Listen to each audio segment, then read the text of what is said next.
बिजनौर और बिजनौर के महान साथियों, बिजनौर से मेरा एक विशेष प्यार आंदोलन को लेके भी, लेकिन उससे ज्यादा कि बिजनौर के लोगों ने मुझे इज्जत बख्शी। जब जिला पंचायत का चुनाव हुआ तो सबसे ज्यादा जो जिला पंचायत जीते हमारे वो बिजनौर से जीते, और जब जिला पंचायत जीते तो हमने तय किया कि भाई जिन्होंने हमें प्यार दिया, हम पे विश्वास किया, उन लोगों के सुख दुख में हम लोग साथ रहेंगे। इजहार भाई यहाँ मेहनत कर रहे थे और हम तो 24 घंटे 7 दिन लगे ही रहते हैं पूरे देश में कहीं ना कहीं। लेकिन मैं समझता हूँ कि भाई किसी की बुराई करने से काम नहीं चलेगा। अगर आप अपने काम को आगे बढ़ाना चाहते हैं तो आपको मेहनत करनी पड़ेगी। इजहार भाई के साथ जो लोग साथी काम कर रहे हैं उन्होंने मेहनत की है, और मेरा भरोसा है कि जब आप सब लोग ये सोच के चुनाव लड़ाएंगे कि इजहार भाई नहीं लड़ रहे, हम लोग लड़ रहे हैं, और आप मेहनत करेंगे, तो मैं ये मानता हूं कि कोई आपको रोक नहीं पाएगा। अब बस मैं 5 मिनट आपसे बात करूंगा। असल में मेरी कमर में कोई समस्या होने की वजह से मैं खड़ा होने और बैठ पाने में दिक्कत महसूस कर रहा हूँ। ऊपर वाले के रहने से हो सकता है बहुत जल्दी 7-8 दिन में ठीक हो जाऊं, तो फिर आपके बीच मिलके जो है ना मजबूत से चुनाव लड़ाऊंगा। देखो भाई, आपको वोट देनी और प्रत्याशी आपके सामने, आपके क्षेत्र के देखे हुए हैं, जाने पहचाने। मेरे बारे में भी आप जानते हैं, चाहे किसी कारण से आप मुझसे दूर भी रहते हो, लेकिन मेरे बारे में आप जानते हैं कि मैंने पिछले 2013 से लेके और 22 आ गए, 9 साल हो गए। 9 साल से मैंने कभी पलट के नहीं देखा, और इस 9 साल में बहुत आसान है मेरे काम को ये कह के नकार देना कि भाई अभी तो उनको समय लगेगा या नहीं समय लगेगा, कुछ भी। लेकिन जहां हक की बात हुई है वहां कभी मैंने आपको निराश नहीं किया। आप मुझसे बेहतर जानते हैं कि जब इस देश में CAA, NPR, NRC के खिलाफ के लिए कानून आया, ये नेताओं का वोट देते हैं ना, ये अपने घरों पड़े सो रहे थे, और हमारी माएं बहनें सड़कों पे जो है ना ठंड में, यही महीना था, वो आंदोलन को लड़ रही थी। और ये भारतीय जनता पार्टी के जो नेता है ना, ये बड़े बड़े भाषण दे रहे थे। एक नेता तो जो मुख्यमंत्री है वो कहते थे कि भाई मुसलमानों ने अपनी महिलाओं को घर से बाहर निकाल दिया, खुद रजाई में घुस के बैठ गए। लाठियां चली, गोलियां चली। आपको याद होगा वो दिन, बिजनौर के लोगों ने भी शहादतें दी। जब 20 दिसंबर को हम जामा मस्जिद में आंदोलन कर रहे थे और यूपी के लोग आंदोलन कर रहे थे, सरेआम गोलियां चली, नेता अपने घरों में पड़े सो रहे थे। अब मैं बस आपसे 2 चीजें जानना चाहता हूं, आप कैसे नेता चुनना चाहते हैं? वो लोग जो चुनाव के बाद 5 साल तक आपके बीच नहीं आएंगे, सिर्फ चुनाव में आएंगे कि भाई हमारी पार्टी को वोट दे दो, या वो लोग जो 24 घंटे 7 दिन आपकी लड़ाई को लड़ने के लिए तैयार बैठे? अगर आप गलती कर देते हैं, आप गलत चयन कर देते हैं, और फिर आप इस जुल्म, जाति, अन्याय, अत्याचार का शिकार होंगे, फिर आप मुझसे उम्मीद करेंगे कि भाई चंद्रशेखर मदद कर दे। लेकिन चंद्रशेखर मदद क्या करेंगे? राजनीतिक शक्ति तो आप दूसरे लोगों को दे रहे हो, उन लोगों को दे रहे हो जिनको आप आजमा चुके हो।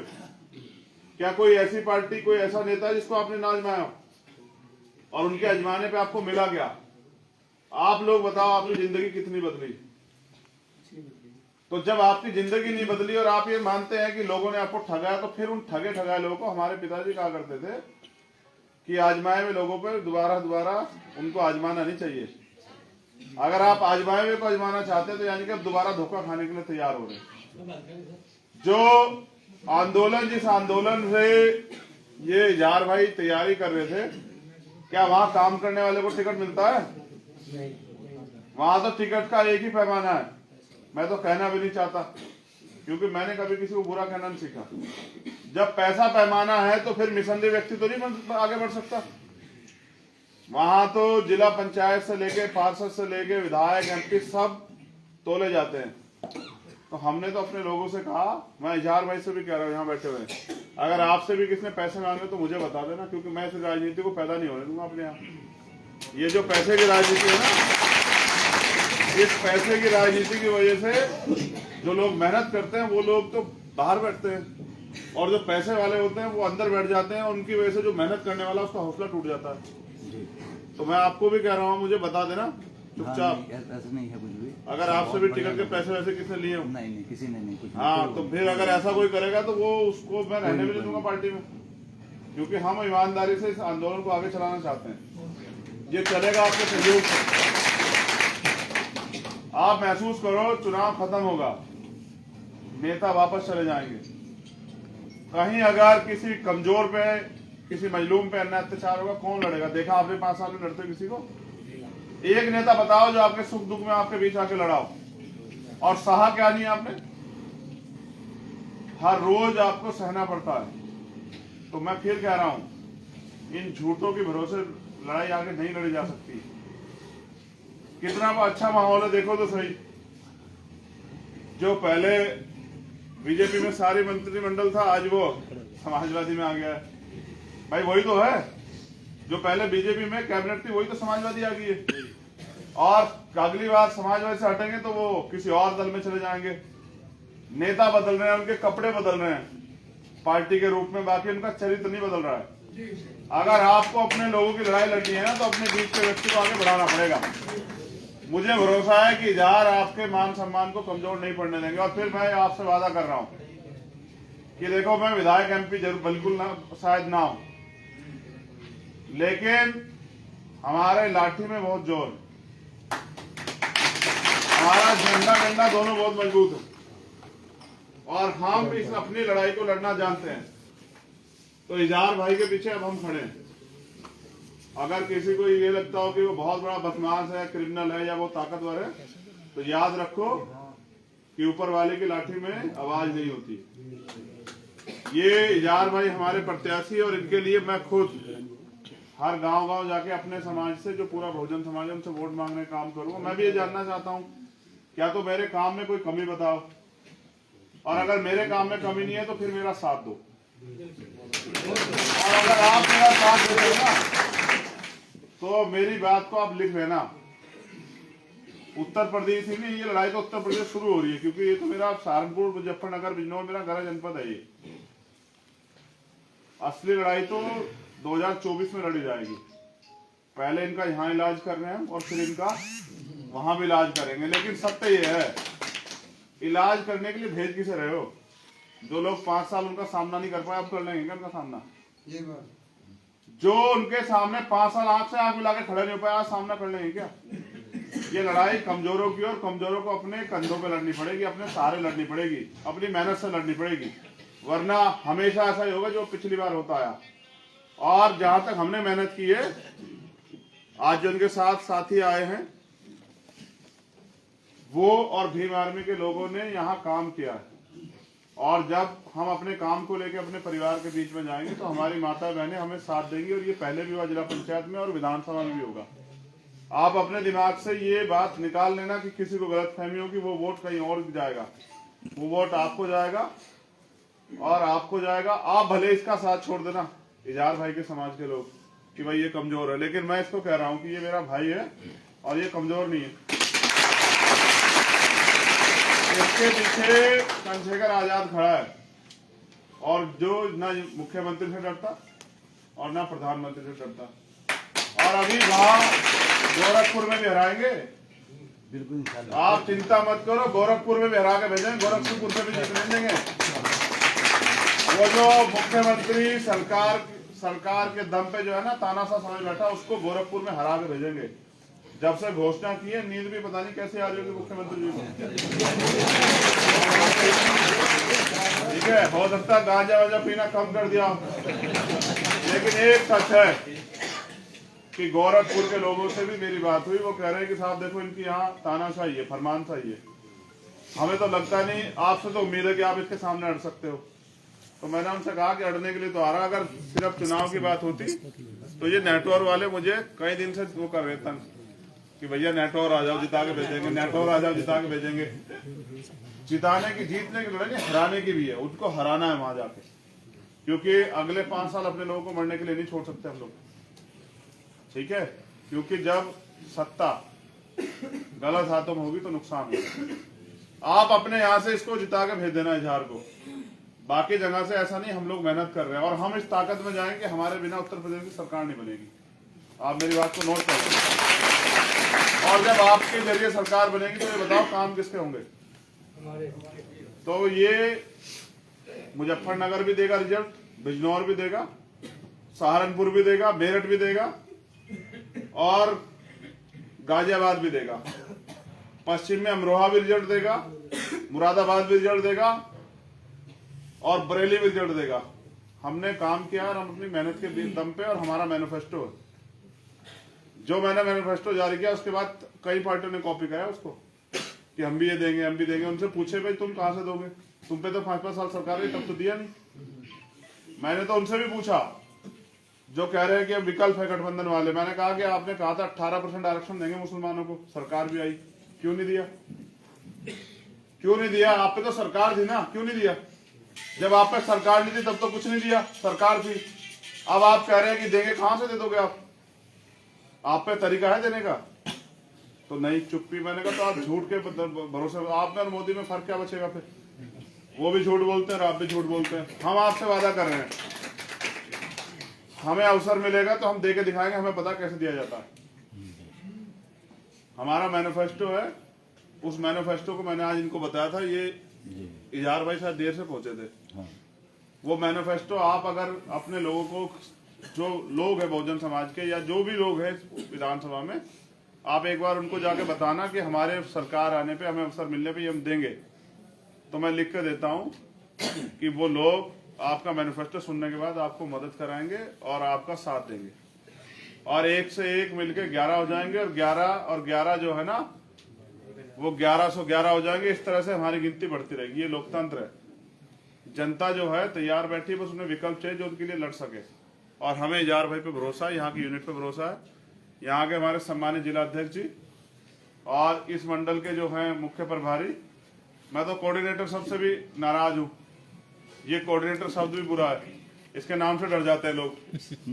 कोऑर्डिनेटर जो शब्द है ना, इसके नाम डर जाते हैं लोग। तो मैं तो कहता ही नहीं, मैं इनसे कहता हूँ कोऑर्डिनेटर मत कहा करो, मुख्य मंडल प्रभारी कहा करो। तो ये हमारे भीम आर्मी के जिला अध्यक्ष भाई ओमपाल जी, छोटे भाई आलोक जी, तमाम जो साथी यहाँ हैं, भीमसेन जी, ये सब लोग मिलकर इस चुनाव में मजबूती से लड़ेंगे और हम खुद भी रहेंगे। और आप मेहनत करेंगे, हम भी मेहनत करेंगे, जीतेंगे। मुझे तो पता भी नहीं था कि इन्होंने कोई मीटिंग रखी हुई है, मुझे तो रास्ते में पता लगा इन्होंने मीटिंग रखी हुई है, वरना मैं तो सोच रहा था कि धुंध से पहले निकल जाऊं। ये तो सब लोग बहुत टाइम से इसी इंतजार में थे भैया के दर्शन हो जाए। चलिए धन्यवाद, आप आए, मगर याद रखिए, आज फिर कह रहा हूँ, आज शुरुआत करेंगे या कल, लेकिन शुरुआत आपको अपने आप करनी पड़ेगी। अगर आपको लगता है कोई और आपकी परेशानी हल करेगा तो ऐसा कभी नहीं हुआ। इतिहास गवाह है, अगर आप ये बैठे हैं कि कोई पीर पैगंबर कोई फरिश्ता करेगा, तो नहीं, वो आपके जरिए करवाएंगे, लेकिन करना आपको पड़ेगा। और अगर आप ये सोचते हैं कि हम मेहनत नहीं करेंगे, हम नहीं लड़ेंगे, तो फिर तैयार रहिए। उनकी तो तैयारी है दूसरे वालों की। भाई आप उनको ताकत देते रहो जो लड़ना नहीं चाहते, तो आपकी इच्छा है। और अगर आप उनको ताकत देते जो लड़ना चाहते, तो मैं लिख के दे रहा हूं कि फिर आपको किसी की तरफ उस उम्मीद की निगाहों से देखना पड़ेगा कि किसी आपको परेशानी है, आपको कोई आपकी मदद को आएगा, फिर आपके लोग आपके बीच में रहेंगे। तो ये जो 100 मुकदमे, 100 से ज्यादा मुकदमे इन्होंने मेरे ऊपर लगाए ना, ये मेरे व्यक्तिगत नहीं है, ये आपकी और हमारी तमाम लोगों की जो आवाम है, इसकी हितों की रक्षा की लड़ाई लड़ते हुए लगे। ठीक है, तो मैं तो जानता हूँ कितने ताकतवर है, मगर मैं ये भी जानता हूँ कि जालिम चाहे कितना भी ताकतवर हो, जब उसका सामना किसी ईमानदार से होता है तो फिर उसे भागना पड़ता है। और ऐसी भग्य इनको गोरखपुर में देने जा रहे हैं। बहुत बहुत धन्यवाद। आप लोग यहाँ इंतजार कर रहे थे, आपने समय दिया, आप इनसे मोहब्बत करते हैं, लेकिन ये मोहब्बत जो है ना, कभी कभी फीकी पड़ जाती है जब सामने चमक वाले नोट होते हैं। तो इस बार पैसे वाले के चक्कर में मत रहना।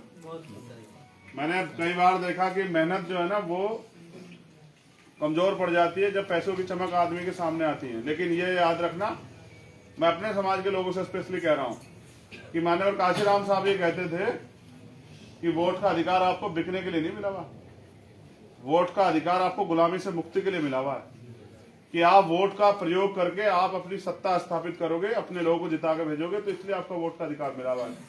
और वोट की सुरक्षा बहन बेटी की रक्षा की तरह करनी है।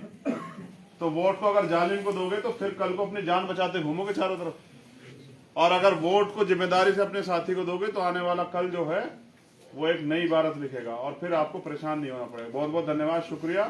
दुआओं की दरखास्त है आप सब लोगों से।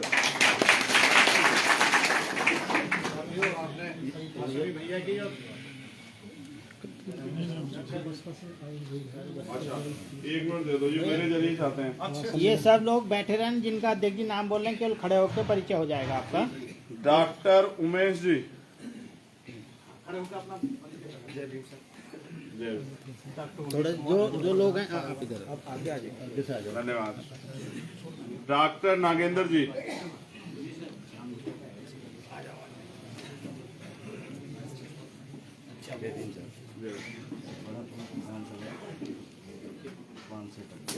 ठीक, अच्छा ठीक। चौधरी रामपाल जी, सब कैसे हैं? ठीक है, चलिए धन्यवाद। धर्म सिंह जी, दीवान जी कहाँ गए? पीछे बैठे हैं। चलिए, आप ठीक हैं? आप बैठते रहो, अपनी जगह बैठते रहो सारे। बाबूलाल सिंह जी, जय भीम सर। जय भीम। अभी ने दीवान जी के नाम से भी जाना जा। अच्छा ठीक है, बड़ा आप ठीक शोषण हैं? हुआ इनका भी बीएसपी में, बहुत सीनियर है। कोई नहीं बचा हुआ, मैं भी उन्हीं का सताया हूँ। आज बैठ जाओ इधर, रास्ता दो रास्ता दो। अमरपाल जी, आप बैठते रहो बैठते रहो। जय भीम। कैसे हैं जय सर? भीम सर। बहुत क्रांतिकारी हैं सर ये भी। समाज पार्टी का जो इंचार्ज रहा हूँ सेक्टर का, और आज आपके साथ खड़ा हूँ, यार भाई के साथ खड़ा हूँ, धन्यवाद। बसपा को छोड़कर आपका साथ करने से करना। मेन बॉडी रहे सर ये बहुत विधानसभा धन्यवाद, की। बहुत धन्यवाद। बहुत मेहनती हैं सर ये। नहीं, ये सब लोग मेहनती हैं, सब मेहनत, ये सब मेहनती हैं, सब मेहनत। लेकिन समस्या क्या है ना, ये मेहनत करते हैं और ऊपर से फरमान आता है और इनकी मेहनत जो है वो धूमिल हो जाती है और जवान ये देते हैं, बुरे ये बन जाते हैं बेचारे, मेहनत ये करते हैं। तेजपाल सिंह जी, थोड़े अरे बीच में से हट जी आप लोग, बीच में से। तेजपाल सिंह जी ठीक है, अच्छा ठीक। वीर सिंह जी, आप ठीक हैं? नहीं नहीं, हम कहाँ, हम तो आपके बेटे जैसे हैं। वीर सिंह जी, अच्छा हो गए। मनोज कुमार जी, लाडपुर वाले, मुझसे बड़ी प्यारी। धर्म सिंह जी 2, इनके बाद रामपाल सैनी जी। हमारा नाम क्या हाल है? आपका नाम? बोल देंगे। अच्छा वहाँ है। रामपाल सैनी जी के बाद सुनील कुमार, कोटद्वार वाले हैं। सुनील यहाँ?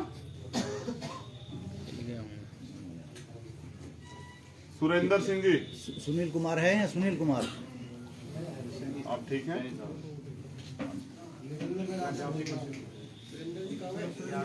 ऋषिपाल जी, आओ भैया आओ आओ, ये आ गए सुनील कुमार। आपका क्या नाम है? सुरेंद्र सिंह जी, ठीक है। थोड़ा इधर से रास्ता दे दो। थोड़ा सा आने का रास्ता दे दो। ऋषिपाल जी, जय जय, आप ठीक हैं? राम सिंह दीवान जी, गाड़ी आ नहीं पाएंगे। अफजलगढ़ से की तरफ अच्छा ठीक। हम 40 सेक्टर अध्यक्षों में सर बसपा के, लगभग हम 32-33 सेक्टर अध्यक्ष बसपा के। आपकी पार्टी मेरे नहीं है, ये आपकी है। हमारी अपनी पार्टी। वो मिश्रा जी की है, ये आपकी है। चिरंजीवी लाल जी, ये उनकी ऐसी गाड़ी में है। राजेश कुमार जी, सतीश कुमार जी और सुमेर सिंह जी। अच्छा ठीक है। वो अपना नाम बताओ। अपना नाम